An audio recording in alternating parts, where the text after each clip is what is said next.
I am Jim Collison, and live from our virtual studios around the world, this is Gallup's Call to Coach, recorded on May 1st, 2020.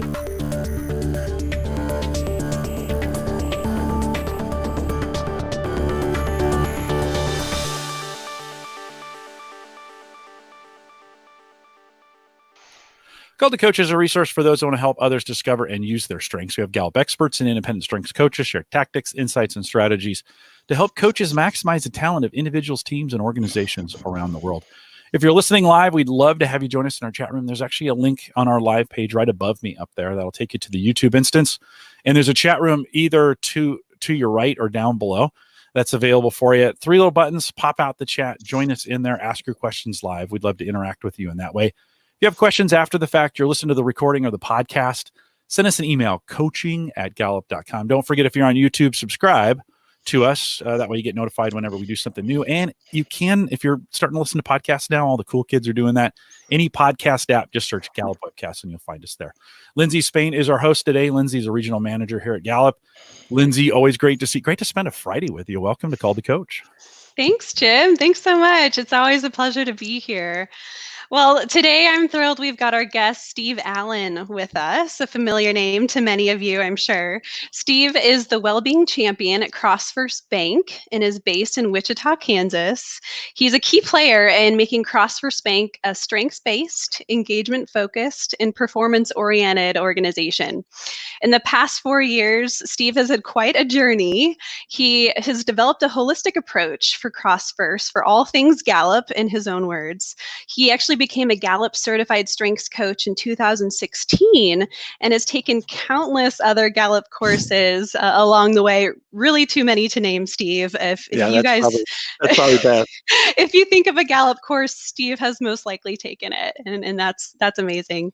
And just recently, a point of congratulations for Steve. In February this year, Steve became an ICF ACC certified coach. So congratulations on that. We're going to hear a little bit more about that. But as we kick off, Steve, would you mind sharing with us your top strengths? Yeah, that'd be great. So I lead with achiever, then deliberative, consistency, belief, individualization, learner, responsibility, connectedness, relator, and analytical. And my top BP10 are independence, knowledge, determination, and confidence, and they might show up. I love it. That's great. That's the hope. Yeah. Lean into that. Yeah.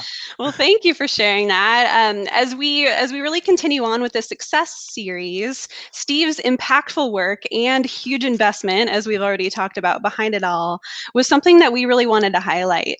Steve is very well known amongst the Gallup tribe and in the coaching community as well for being a very savvy consumer and practitioner of Gallup's research papers as well. So be sure to listen to that as we kind of continue on with our conversation today. He might have some good connections there with some data points. So like last time, we'll loosely structure the success story into 3 chapters. We'll go ahead and start with kind of how it all began. We'll learn a little bit more about Steve personally as well. And then we'll get into the approach and implementation that CrossFirst Bank has taken as they include strengths and engagement and Gallup sciences into their day-to-day. And then we'll wrap with a little bit more about the results and the impact that they've seen. Of course, just like always, we welcome your questions throughout. So if you have anything, just go ahead and type it into the chat, and our friend Jim Collison will chime in with any of those things. So let's get to it, Steve. If you don't mind, let's go ahead and kick off with a little bit more about CrossFirst Bank.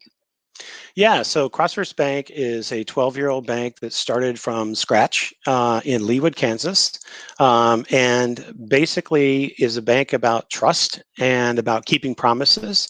And so, you know, our originally when we started, I think we had 15 board members and 14 employees, and now we have 374 employees. We went from $22 million of assets early on, and now this last quarter, or 5.1 billion. So we've had tremendous success from that standpoint. And we think that that success has been to the fact of when you start something from new, people can sort of dream and decide really what they want it to be. And we're really a bank about promises. Our brand is extraordinary service with trusted relationships, banking businesses and professionals. Our vision is to be the most trusted bank in all of our areas by keeping those promises. Our purpose is to serve people in extraordinary ways, and our promise is to contribute to the well-being of our employees, our customers, our clients, and our communities. So it's really been a great success story. And I think that one of the things that's great about it is we go back and look at the original, I've been at the bank now 5 years, but the original promises that the 15 founders decided to make to our employees. And it's really kind of the 3 V's. It's value, vision, and voice. So the original promise was value each employee's unique gifts, talents, and abilities. The second was to provide a vision for each employee for their work. The third was to provide each employee a voice in delivering on our promises.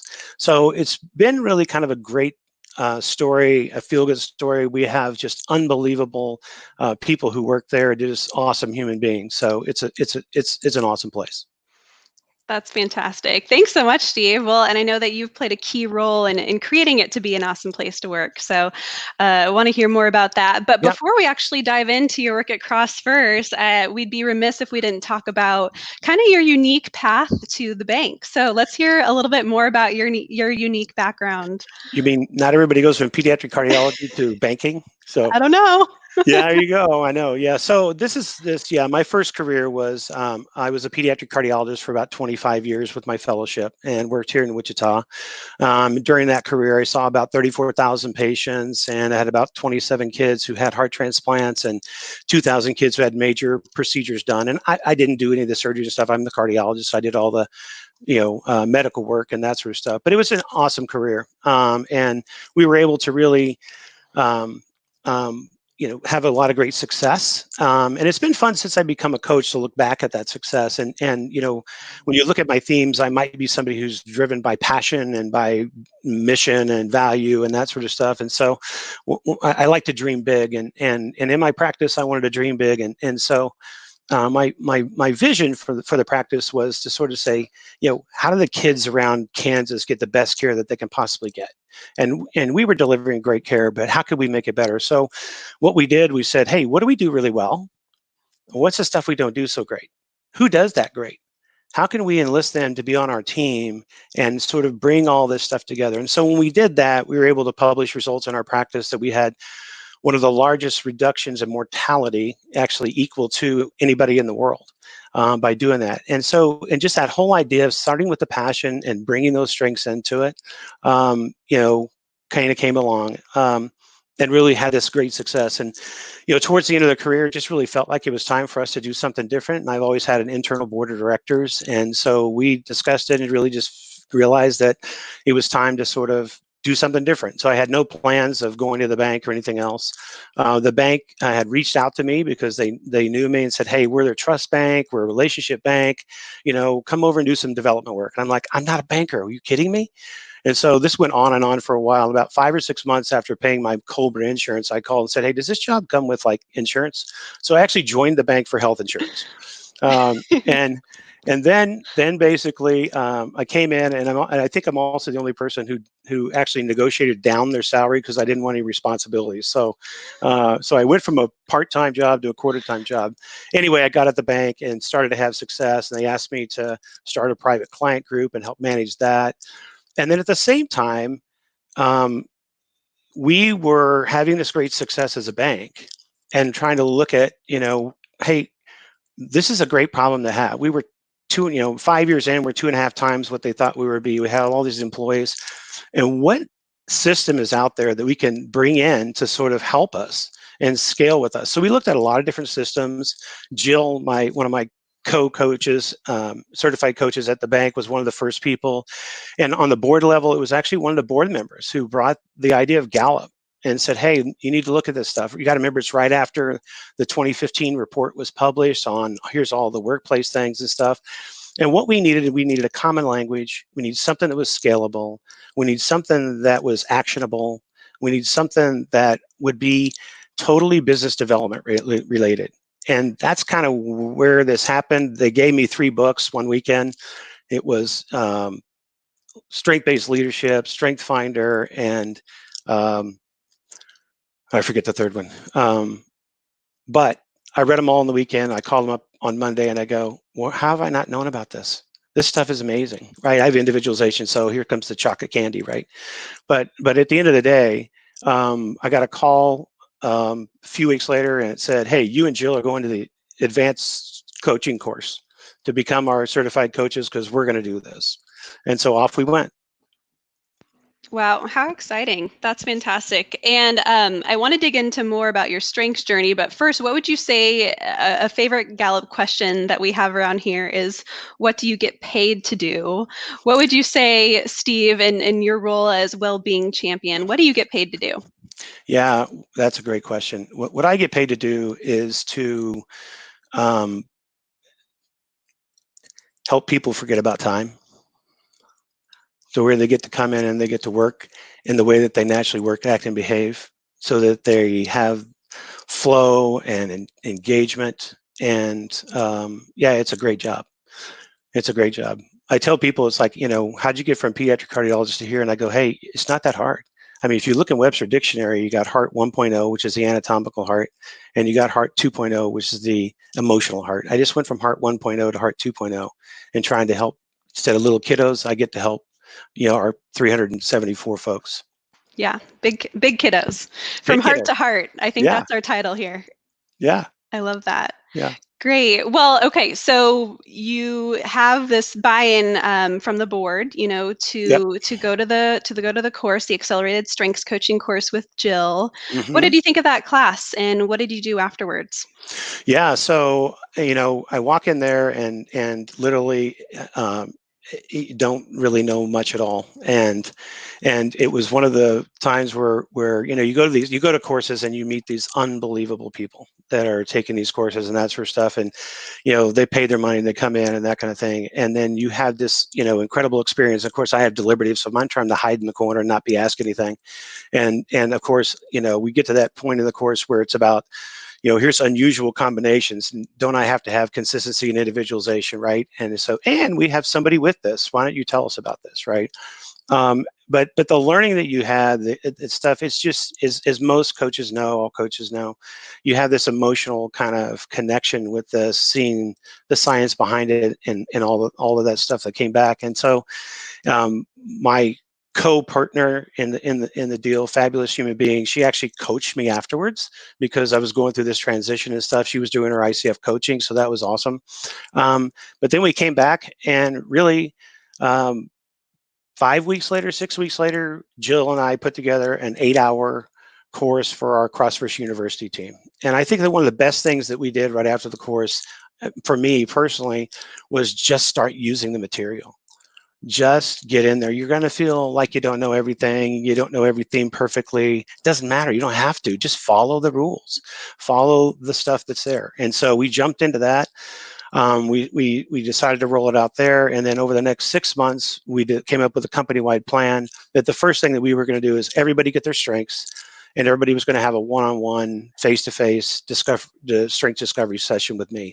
And so I coached in that next year right near 275 people with those discovery sessions, not to mention, a couple hundred people outside the bank that are, you start coaching your friends and family and that sort of stuff and get that experience and that sort of stuff. So, so we started with that, and that's kind of, that was sort of that initial phase.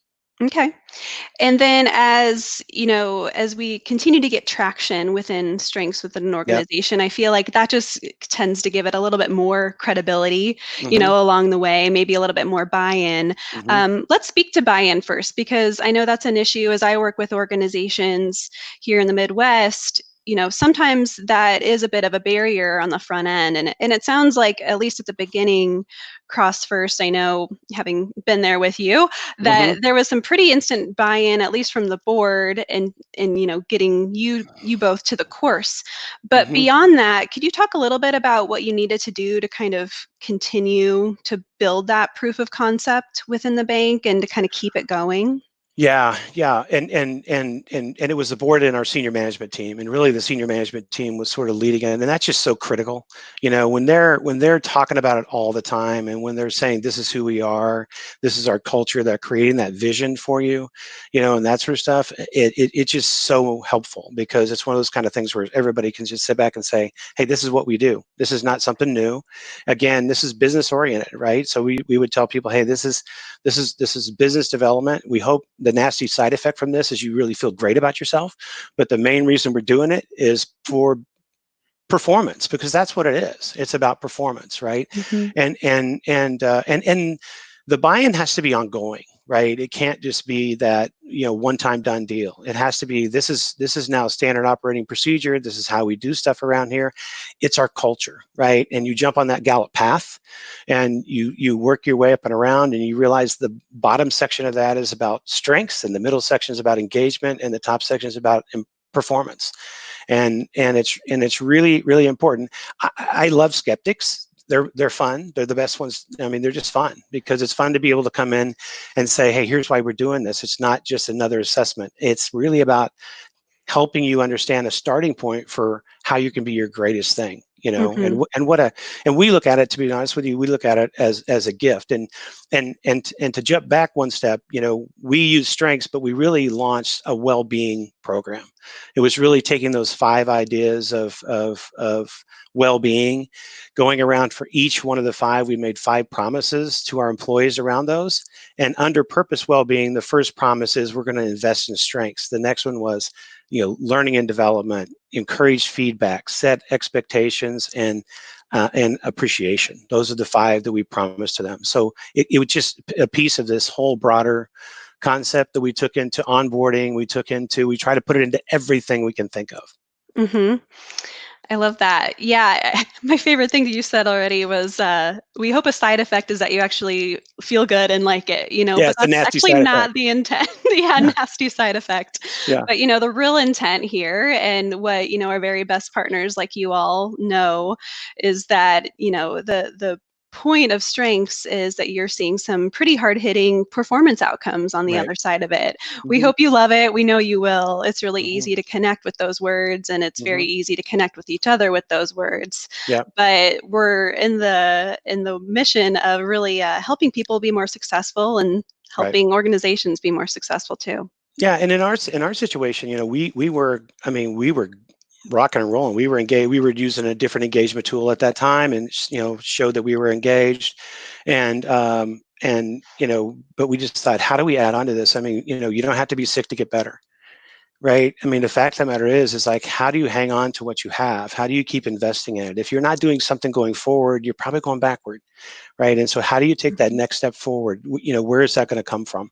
And we just feel like the language that we could put around this, that, and we did all the usual stuff, you put it on emails, you put it on their desks, you put it on the business cards, and that kind of thing. But it's really trying to, in medicine, there's a term called loading dose, right? And that's the idea that you give them a giant dose up front, and you get that medicine up there so it's working. And then if you just keep giving them some, it'll stay high. It'll stay up where you want it to. And so we try to, embrace this into recruiting, right? And the onboarding process. And, we want people to talk about it in all of those different areas, and really get that initial. And then we do have them come to our CrossFirst Way, we call it. They get the whole, well-being package, and we go from there. Talk to us about CrossFirst Way. Yeah, so CrossFirst Way is sort of our onboarding thing, and we have it's a 2-half day with a dinner. So we bring folks up to the headquarters there in Leawood, and we usually have 18 to 25 people, and senior management is there, and then they let me hang around, and we present the bank. And so what happens is everybody gets there, we have our introductory time, and we introduce our senior management, and they all talk about their top 5. And they talk about which ones they lead with, that sort of stuff. Everybody's got their top 5 on their little table in front of them. But we feel like it's important for them to see the senior leadership. When we talk about all the leadership of the bank, we put their picture up there, and there's their top 5. The other thing that we do, we have everybody, when they come in, like, get a poster and put one word that describes them. And so they have that, and they have their top 5 and that sort of thing. And then we go into the history of the bank, where it came from. Our president CEO does a presentation of our strategy, where we're going, and that we are, one of our top 5 things this year is we want to be talent magnet, right? And totally coming from strength-based leadership, and realize saying talent magnet is you got to do the other 4. Right? I mean, that's how you become that talent magnet. So we want teams to get past conflict in a good way. We want them to focus on results. We want them to balance their work life and home life, right? We want them to have that eye on diversity, those sorts of things. And so just the reality of being able to do that. And then we move into the last piece, which we talk about the bank and different visions that we have and strategies along those things. And then I do a presentation on the whole well-being thing, and I call it a day in the life. And so what we want you to have, and the word that we tell them is that our job, knowing about well-being, and knowing that of those 5 elements of well-being, the one that's most impactful is purpose and career well-being. And if we can contribute as a bank to our individual employees' well-being, and that affects their purpose well-being, and that affects their entire well-being, because we know that they're all intertwined. Mm-hmm. Like that's our goal, right? Mm-hmm. If we can every day contribute to the well-being of our employees, we could change the world, right? We could change a neighborhood, right? And it's just so exciting to sort of see this, and we know people want learning and development. I mean, what a better gift could you give to somebody to say, I wish I would have known my strengths more than 5 years ago, mm-hmm. right? I mean, what better gift can you give somebody to say, hey, you have this, take it with you when you go. Sure. It's just so that's kind of our deal with that. Sometimes I get fired up. Sorry about that. No, I love it. And I think our audience is looking to hear those great stories that you have. So that's amazing. Yeah, I love the phrase talent magnet that you mentioned, Steve. I think, as we look at some of our latest research, which I'm sure and could recite just as well as any of us here at Gallup, but we know that organizations are looking to become, looking to be able to provide learning and development in a way because the workplace, the workers out there, employees want and need that mm-hmm. out of their organization in a way that just wasn't fundamentally true in the past. So mm-hmm. it's very ahead of the curve to be thinking about that in a way that will help CrossFirst Bank be able to win in any war for talent. Right. Yeah, for sure. Yeah, it's just, as we know from you guys, it's great research on the workplace, right? How it's changed, right? Mm-hmm. And so if we can be conscious of that, and I think what's fun about, the intentionality of the folks who put together our first thing to really realize that. So it's really always been something for us, but there's so much to glean from that. I mean, just taking away that only 7% of the people have their well-being high, are using their strengths, and are engaged. I mean, we got to steal the phrase from a friend of ours, Mike. There's a lot of one way, right? There mm-hmm. that we can use to sort of help them be better. Mm-hmm. Yep, Dr. Mike McDonald. Yep. Always inspiring and educational to us. That's great. So earlier, Steve, you mentioned having measured your employees before via an engagement survey. Could you tell us a little bit more about how the Q12 as an employee mm-hmm. engagement survey kind of started to get weaved in within CrossFirst? Yeah, so we were on a journey, and it is a journey, and you have to take it stepwise, and so we decided to go with the strengths because feelings are facts, and so if we can really start some energy and get some energy going, when you're doing an engagement survey and it comes off super high, it's like, well, why do we need to change, right? Because and the reality is to really do the science justice, and Don Clifton's works justice, and the scientists at Gallup's justice. And if we're going to believe the performance paper of 2015, we might need to do this and measure really the engagement based on the 12 needs of people in your workplace. And so the reality of it is we switched over because it's actionable, it's a leading indicator, there's data behind it, and the comparison to this broad band of other folks, you really get a great combination. To be real honest, we were having a little buy-in issue, and so back in the day, you guys were, you buy whichever one of the books it was, and then there was a code for doing BP10. So we just happened to have 10 people that are on the management team. So I made 2 fictitious teams. I made 2 fictitious leaders. I kind of gave them scenarios and how would you rate the person, right? Just so they could see how easy it was, right? The Q12, right? Yep. Yeah, so we did the Q12, and so they ran off the Q12, they did the Q12, and then they brought them back, and they knew that these were made up teams. They knew that they were fictitious, but you could see the psychological worry for the leaders going, do they really think this of me? Did they, so you got this idea. So then, that was kind of a fun way to sort of get them just to do it, to see how quick and easy it was, and that sort of stuff. And then we moved that into, through Access, we used the Q12 survey, and we've done 3. And so this year will be our 4th. Great. So as you think about how you weaved in engagement, I know that there's been some another one of those courses you took was around engagement. Could you tell us just a little bit more about just kind of tactically break it down for us after you do your engagement survey? Yep. What does that typically look like at CrossFirst? And I guess also how might you weave that in with CliftonStrengths and Wellbeing and your other initiatives?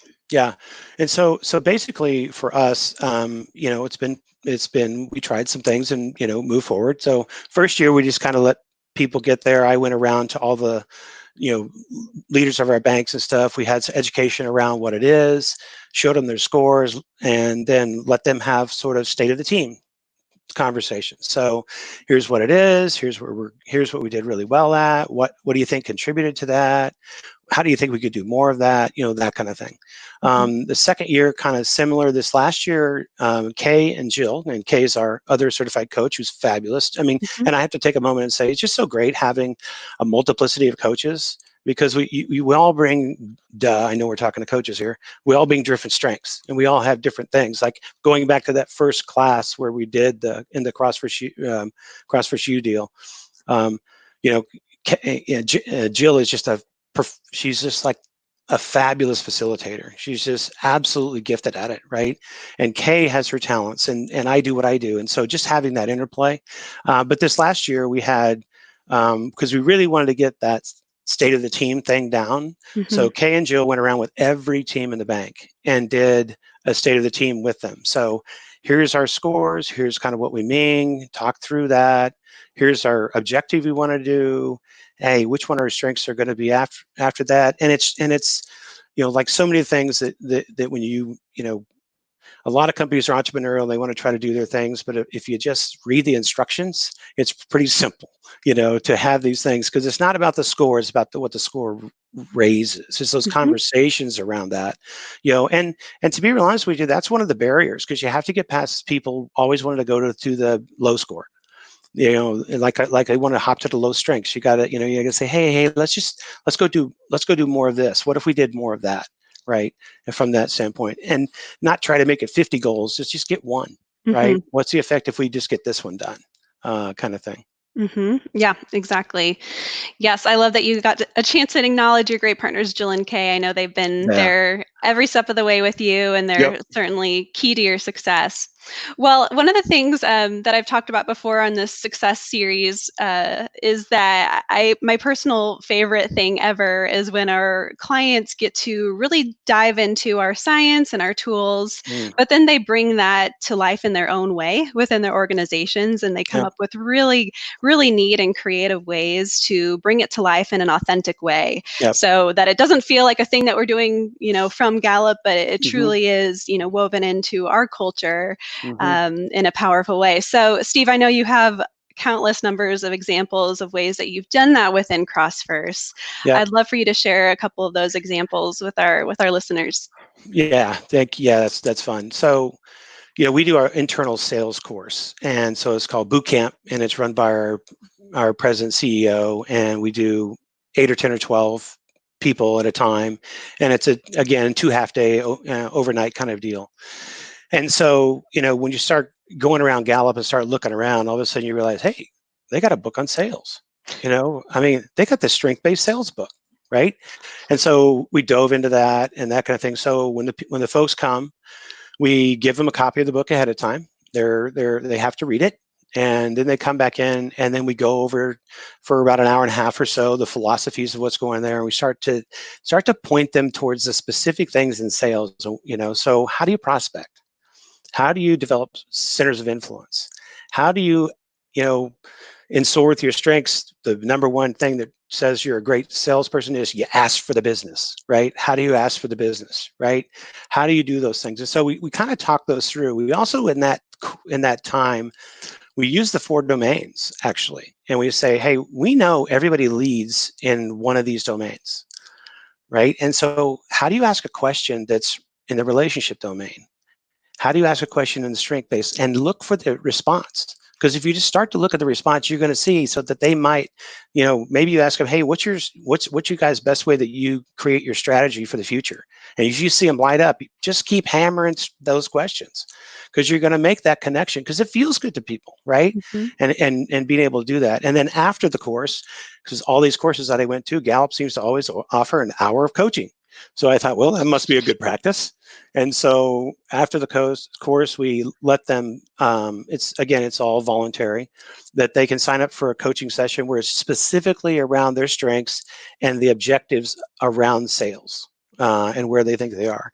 Another thing that we've done is that, managers are key in any organization. And so, Gallup puts out some things that these are the top 5 talents of managers. And so I thought, well, let's just make a little worksheet here. So I took the little worksheet and I said, hey, here's the assignment. Here's what the 5 things are.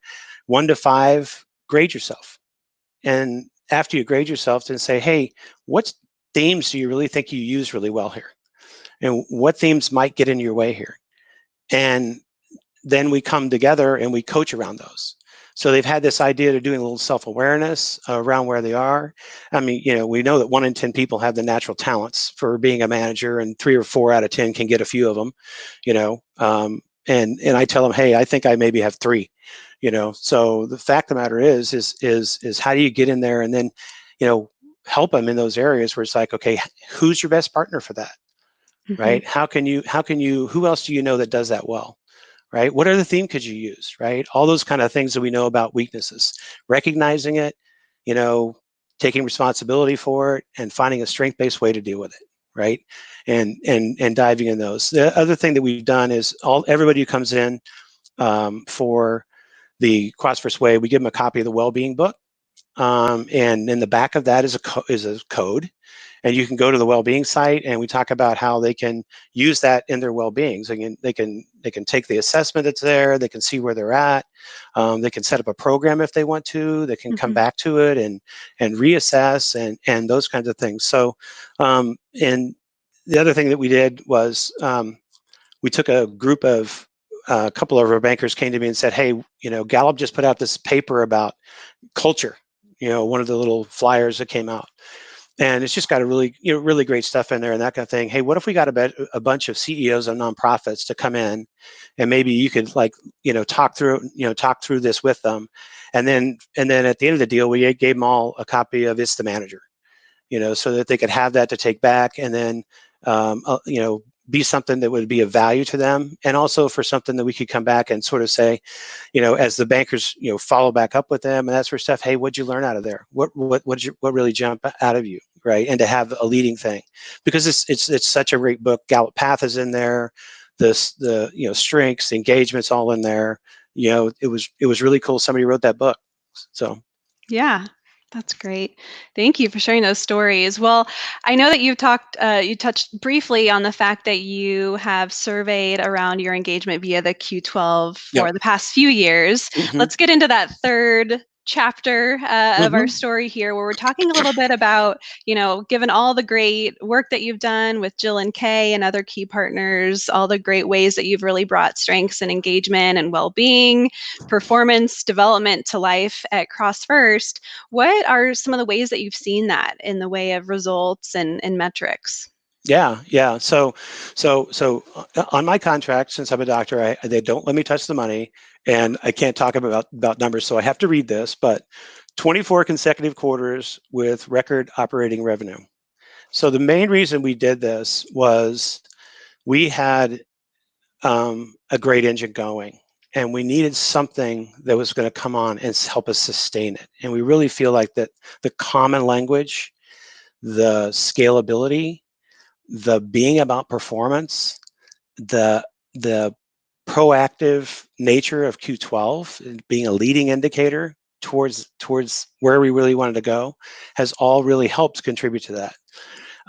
Just a recent example where we really saw the fact of being we know by your research, and there's more coming out, because I heard on the webinar last night from Dean that there's some new stuff coming out regarding engagement and resilience. And the reality of it is that we just went through this we're still in the middle of it, or almost in the Triple P program, right? And so our entire bank had to do 10 times the number of loans processed in a normal month. And to see people come around that and bolster up each other and help each other out, and hey, we're not perfect. I mean, people are messy. Trust me, I've seen them on the inside. Okay, but the fact of the matter is that just to be able to get all of that done, and see people come together and see people's themes popping up, and it was incredible. One of the things we really look at as a metric is our Q12 score, and we haven't changed a whole lot. We've nudged up a 0.01 every time or so. But this is in the fact that we've gone through some major changes since we started this. We've had some senior management changes. We went from a private company to a public company. So we did the IPO thing. We did a rebrand. We've doubled our number of employees. And, we're really proud to say that, we had, on our last survey, we had 94% participation rate. And I was in one of the classes I was in, was shout out to Tim Simon and the Engagement Champions. But he, Jim Clifton happened to be there, and he coaxed him to come in for 10 minutes, and he talked to us about engagement. And he said, I know my chief scientists all think that it's the first question that's most important, but I'll tell you, it's number 5. It's about caring, And in our last survey, we had 71% of our people say, heck yes, gave that a 5. Wow. And I know 4s and 5s aren't the same, but we had 91% of our company give it a 4 or 5. And and that's just in it, but it's just tangible things that you can put into action. Hey, what do you think? What do you think causes us to have that? What do you think we could do more of that? How could that spill over into some of the other areas where we need to be more focused, right? From that standpoint. So I think there's also the realization of watching human beings understand who they are, accept who they are, learn to love who they are, learn to have a connection with another human being because they make each other better, right? I mean, seeing those stories happen, I could tell you about one of our teams, and we a lot of people talk about this. We talk about we want stars, right? Everybody wants stars. Stars have points and gaps. They're not well-rounded, right? But we want these teams to not be well-rounded. We want them to flourish, right? And so when you put a bunch of stars in a room, they're probably going to poke each other every once in a while. And the fact of the matter is like, how do you help them understand? We had this team full of stars, but man, they just boom, boom, bang. So through coaching and sort of helping them sort of see their best talents, we did a little exercise where it said, hey, if you were going to plant a garden, what would your garden look like? And they all describe their garden, and they're all totally different, right?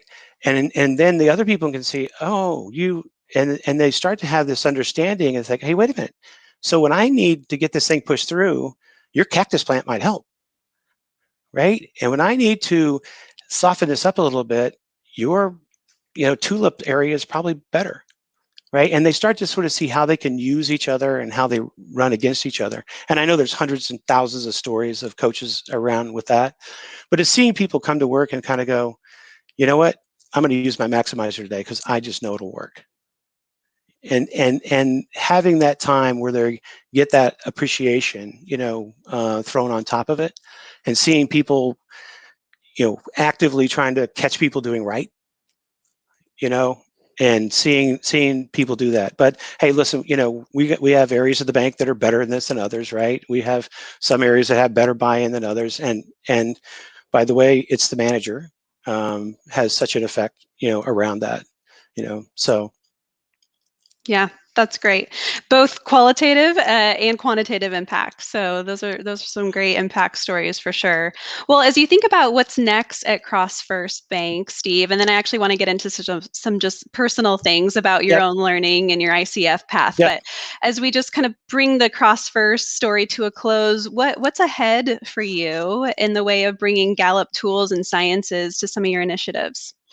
Yeah, so I think for us, I mean, one thing that we're looking at seriously is how do we leverage access a little bit better.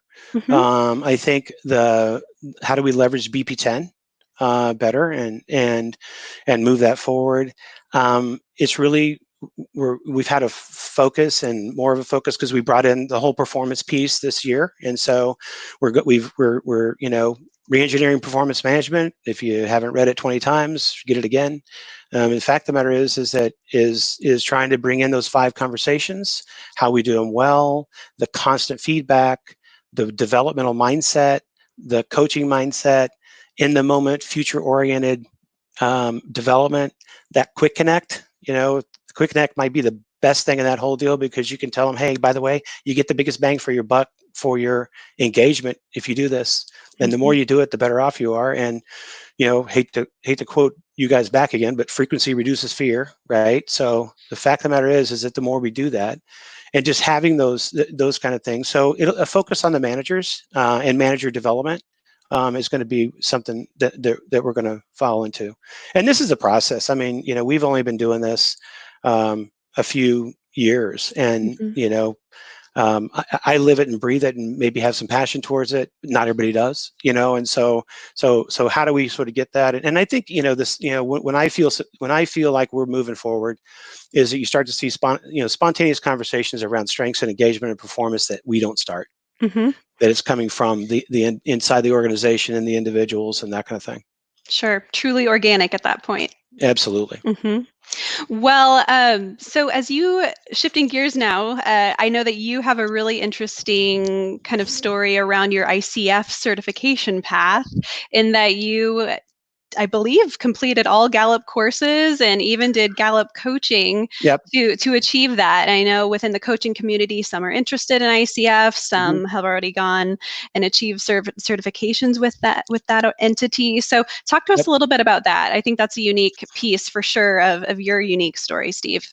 Oh, great. Yeah. So, I started off on the journey, like we talked about, and I have learner, analytical, I got responsibility. I have, knowledge is my number 2 builder talent. And so courses to me, and in my previous life, there's always learning. There's always something new. There's always something out there, right? And so taking the different courses, Engagement Champions course, and moving into, the high performance team or manager, or forget what it's called. Oh, leading high performance teams. There you go. Sorry, Jeremy, on that. Nailed it. But you and I got to take the exciting course of the first one, I think, that was taught outside the thing. I call it the fishbowl one because, there was Ryan and Kevin were up front, but then Adam and, I think Brian and Kristen and Ben and everybody else were in the back of the room. So it kind of like it was fishbowl. And that was and I'll tell you that course, I mean, it doesn't get a lot of play, and I'll get to the ASC, but I just want to say this, but I think the important thing of that course is that's where I realized I fell in love with Don Clifton's work, because and just to clarify, it's employing top talent, that course? Yes, I'm sorry. On hiring and selection. Okay, great. I just want to make sure. Hey, I don't work for Gallup. I don't have to get that right. Right? Come on. It's all good. Yeah. I got you there. Thank you very much. Complimentary partnership. Thank you very much. But the reality of it is that's where I realized that CliftonStrengths is the 3rd volume. Right? There's all this stuff that came before, right? And the value of, like, why do you take a course, right? As a coach, why do you take a course? I mean, I'm not hiring people, but managers are, and we have Kay has hired Susan. She's fabulous, but just to have the knowledge behind that to sort of help them think about the difference between selection and development, help them think about studying your best, help them about glare factors and all those different things that you learn in that course, right? And just having that knowledge to be able to help when you need to be a consultant and not a coach from that standpoint. But yeah, so I've taken all these classes and gotten all these hours, and all of a sudden I realized I've coached all these hundreds of people, and I started looking at the ICF deal, and I'm like, okay, wait a minute, I've got all the hours and I've got all the coaching, personally. I got to take a test, but I can't take a test until I get mentor coaching. So about that time, and I have to say, these podcasts are my lifeline, to be real honest with you, after the ASC. I mean, it's how I met Maureen Monty and got coached by Maureen Monty. It's how I met Cheryl Pace. It's how I met my, global mastermind group. You know who you are out there. Just these amazing group of people. But, it's also where you guys were on talking about this and said, hey, by the way, we're going to offer coaching. And so I got off the thing, got on the website. Next thing you know, I'm being contacted by Jackie Merritt, and we had 10 hours of master coaching. And to be real honest, it's about ICF, right? It's about the core competencies of ICF and marching your way through each one of those and what they really mean. And we had one session that was me as my strengths and how they might be used, but all the other ones are around those ICF core competencies and being able to do those. And it was successful. I was able to pass the test with ease. And Jackie, we did my recorded call, and she was gracious to score it and give me feedback on it and that kind of thing. 10 hours with Jackie Merritt, right? What could go wrong? Right, exactly. Yeah. That sounds like a dream. yeah, it was amazing, and I would say too. I mean, one of the other things somebody asked me the other day, like what's the difference between a Gallup course and another course, right? And I jokingly said, well, everybody has talent, but at the end of the day, it's the quality of the instructors, right? I mean, it's whether it's Austin or Heather or Todd or Blanca or Jeremy or they just bring it to life, right? And it's just the ability to sort of watch them. I get mesmerized sometimes because they are ease, they're in flow, and when you go there, that's what you're going to experience. Fantastic. Jim, it looks like we've got you joining us here. Do we have a question? We got a couple questions. Do we have time? Lindsay, is it okay if I jump in with some questions? Please. Kevin was asking, and it's the heart of 2020, right? We're in May of 2020. Of course, COVID-19 is a big deal right now. Because these podcasts have kind of evergreen status in a lot of ways, they're going to be around for a long time. 4 or 5 years from now, people are going to be listening to them. I always kind of say high stress environments, right? This COVID-19 has created high stress. And so Kevin asked, curious to hear how Steve and CrossFirst Bank are using their strengths in this current crisis situation. And so have you guys done anything in particular thinking about strengths and how grouping people or having people jump in and help, or just talk a little bit about that, Steve? Yeah. At the manager level, people have been moved around. We've restructured some teams. We've brought some talent over to sort of help with the process and that kind of thing. At a corporate level, we went to every Monday, our president CEO puts out a video and talking about different things, that sort of stuff. And every Friday, I started it. One of the, when there's so much stuff going on, one of the things around it is gratitude, right? And so, what are we grateful for? So every Friday, I'm actually going to hit send as soon as we're off today. I've been sending out a Grateful Friday blog, and so I did one on hope with Dr. Lopez's work. And I did one, different ones around things. Today is about a mentor. Like, I'm grateful for mentors, right? And so we use different topics and that sort of stuff. And I think for folks that's been good. I shared a little quick story in the pre-show. I'll share it real quickly here. My current mentor is a 94-year-old brilliant genius. And he said, Steve, you and I are people who we kind of sit up above the tree line. And people come up and we try to help them, and then they kind of go back down in the valley. And now when you look down in the valley, there's a forest fire, and people don't want to be told or learn how to be a better firefighter. They want you to help put out the fire, And the reality of it is right now, there's a sense of a lot of people just want help putting out the fire, but they also want that idea is like, hope Dr. Lopez's work, tomorrow can be a better day, and we can have something to do about it. It's actionable. It's forward thinking, right? What are the things you're doing today? And so that's kind of what we've been doing. It's so good to hear. We know in times of stress that the ability for people to do multiple things at once is reduced. Mm-hmm. So when they might be able to do 7, but under high stress, it may be 1 or 2. Well, when you're doing 1 or 2 things, you really want to be leaning into to the things you're best at, right? To have that awareness of that. If I'm going to be limited, let's get limited on those things that I'm best at, and not get not get pushed into an area I'm not. So kind of very, very important reminder during this time. Richard asked, what aspect from your medical background? By the way, I love the little medical tweaks you put in this as you were talking about this. It's so good. You have so many great sayings. So what aspects from your medical background are really helpful in the banking world? Were there any surprises when you made the change? Yeah. Hey, Richard. And Cascade's a fabulous tool, by the way, if anybody didn't need me to say that. It's interesting because I don't really do banking. I'm an internal coach, full-time on staff. And even when I was managing people, I was kind of doing the human element. And I would say my experiences in dealing with a lot of different situations, tough ones, difficult ones, great successes, has really helped me to be more, have a better understanding of folks and individuals. I think the biggest thing that transfers from my career before to what I'm doing now is my talents and my purpose, right? And I love that whole idea around the idea of well-being to well done. One of the books that when I look at Soar with Your Strengths and the chapter on strengths developing a framework of mission, right? And then I look at Living Your Strengths, which Al and Don and Kurt wrote, and just that whole idea that we're given talent, right? And we have that opportunity to use it, and when we really invest in it, like we're supposed to have a return, and the return, I think, is for a bigger purpose that all of us, right? And so we get to that us and getting that return, but we have a responsibility too to use it, and so really taking that piece of it and saying, man, it's been such a great thing for me, because it's like I know how I did as a pediatric cardiologist, and I know what I do now, and I use the same toolbox, right? I use the same toolbox. They didn't take my hammer. I still got it. Yeah. I have to figure out if it's a ball peen hammer or like one of those little for diamonds.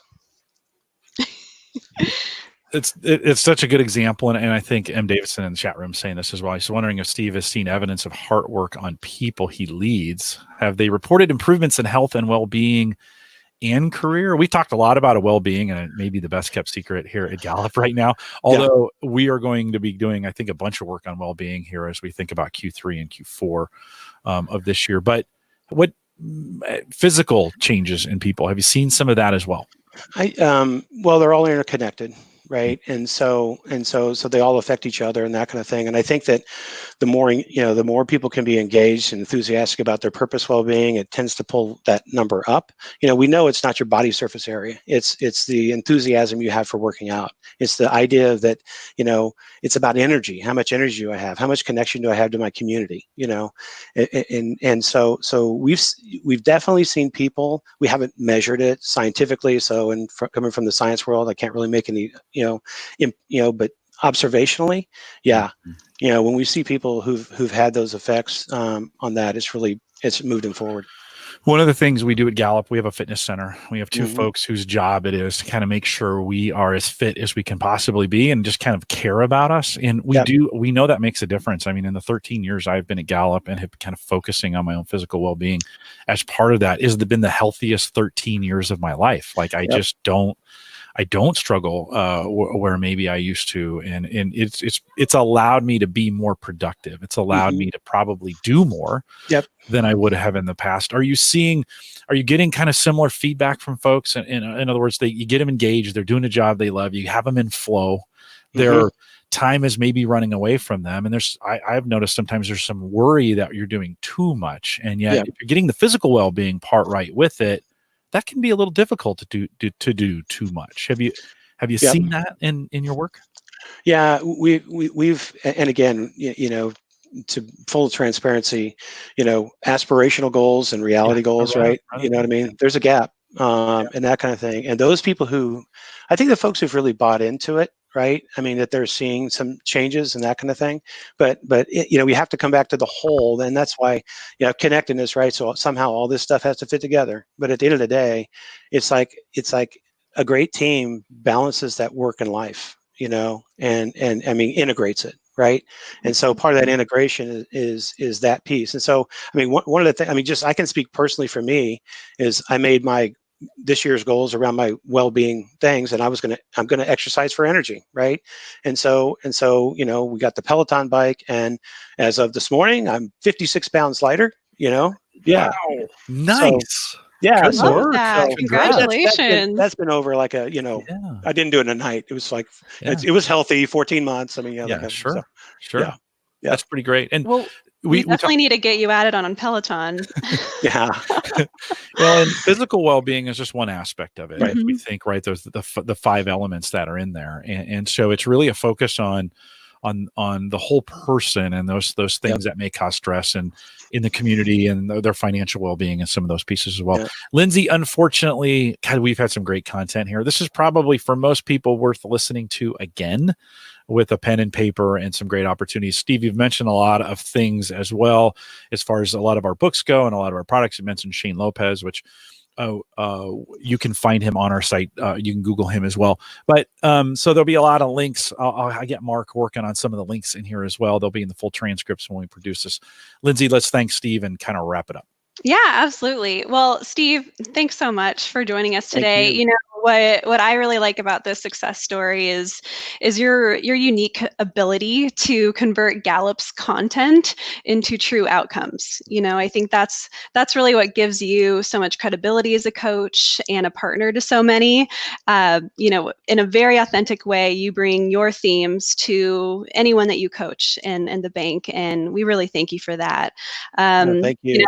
Yeah, absolutely. I personally felt incredibly lucky to get to partner with you and the CrossFirst team in this journey. And really just on behalf of the Gallup tribe, I know many know you well and have had the pleasure of getting to work with you. We just really sincerely thank you for being such a caring, thoughtful steward of all of our Gallup sciences and all the tools that we put out there. So with that, Jim, back to you. Yeah, thanks, Steve. Thanks again. You guys hang tight for me 1 second. With that, we'll remind everyone to take full advantages of all the resources we have available now in Gallup Access. Steve mentioned many of them. If you go to gallup.com/CliftonStrengths, is a great landing page to kind of get started on that.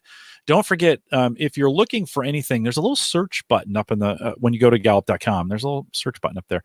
Actually, that search works out really, really well. So jump in there, start looking for some things, lots of resources, tens of thousands, maybe even hundreds of thousands of posts that are out there available for you. So do some looking. If you have questions, you can let us know. Send us an email, coaching@gallup.com. Don't forget, while you're there, sign up for our Clifton Strengths Insight newsletter that we produce every month if you want to stay up to date with everything that's going on in the strengths community that's there. If you'd love to join us live, join or follow us on Eventbrite, gallup.eventbrite, BRITE.com. And when you follow us there, you get a notification every time I post something new. If you go to that site, you can see everything that's scheduled for the rest of this quarter plus the beginning of Q3. So might want to jump out there and get that done as well. We are in the midst of selling out, Lindsay, our Gallup at Work Summit, right? Now, it's virtual, so we really can't sell it out, but we're sure going to try.